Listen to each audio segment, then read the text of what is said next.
Hey guys, it's Byron here from Convertaholic. In this video, I'm going to be walking you through how to configure DKI with Google Ads, and specifically how can we inject the trigger keywords that are the search terms that are basically our visitors to our site are using to find our ad, to click on our ad, and then come through to our website. So ideally, if we're going to increase our quality score, if we're going to get much higher quality scores, what we want to do is make sure that it's a perfect match between the search term and the landing page. And not only does that improve quality score, but it can also improve conversion rate. The closer a match we make our landing page to the actual search term that they've used, the better chance that they'll actually convert and take the action that we want them to take. So if they're talking about New York plumber, and we send them to a page all about New York plumber, there's a very high chance they're going to convert. If they're looking for a New York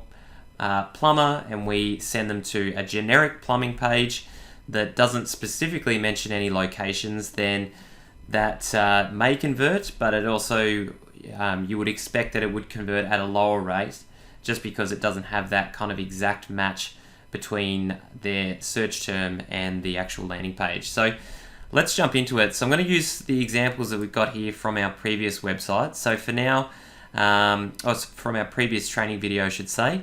And so basically this example here, we're inserting the keyword plumber. We've got a custom variable for location, which is set to New York. And we're also setting the title of the page to New York plumber. So in the easiest form, we can just basically copy and paste this URL. We come on across into Google Ads. Now I'm just in the ad editing window here, so you can just click on any one of your ad, press the pencil icon, press edit, and bring this up. And you'd simply just copy and paste this into the final URL. And that is all you need to do. So that's basically the way that we take like a manually specified URL and embed it into our ads. Now in this case, it doesn't really matter what search term or what keyword they use to trigger our ads and to click on our ads. It's always going to insert the same stuff with this. So we do use this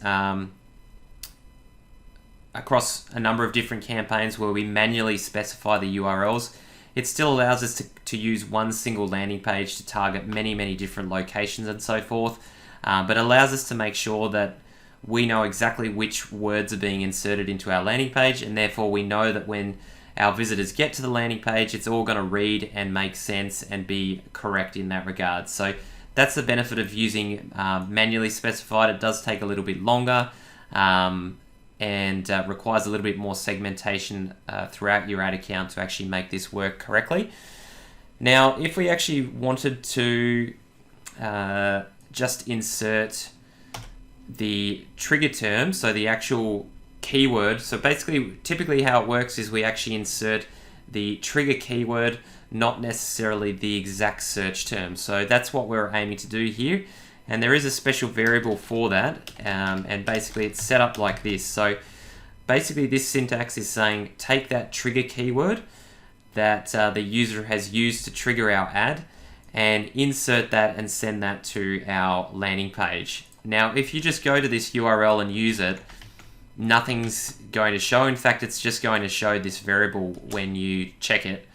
But when it actually comes from Google Ads, so you can see here it's just set keyword, but when a user actually clicks on an advert and comes through, then this will be set dynamically from the Google Ads side of things, and it'll be the actual trigger keyword once the user lands on the site. So to test this out, you could try with, say, brand name, specific search terms that aren't going to cost you a lot of money, and just ensure that everything's working correctly there. So that's basically the way it would work. Now again, if you wanted to change the title there, you could do title equals keyword as well. So you could make sure the title of the page was the same as the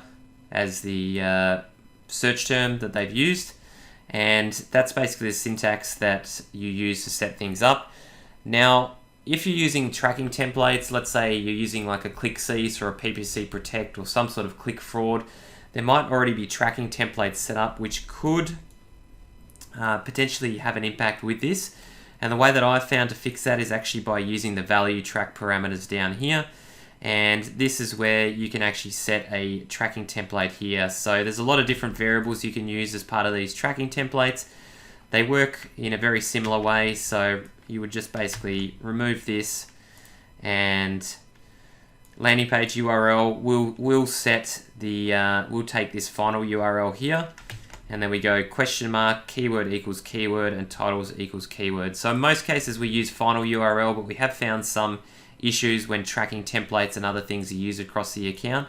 And then this is the example here that that I would recommend that you use in this regard. So there's a whole range of different variables that you can shoot through. I'll see if I can find the list and attach it to the notes of this particular video so you can have a look.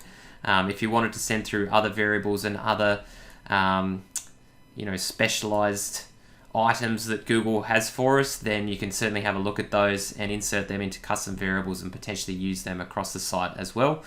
But that's basically the bulk of it. So this works exactly the same as doing it manually. We're just using these specialized variables to insert the trigger keyword into our landing pages. So that's the bulk of how you join the dots here, and I'll leave the rest up to you to play around with it and experiment. So hopefully that makes sense. Any questions, let us know, and let's move on to the next video.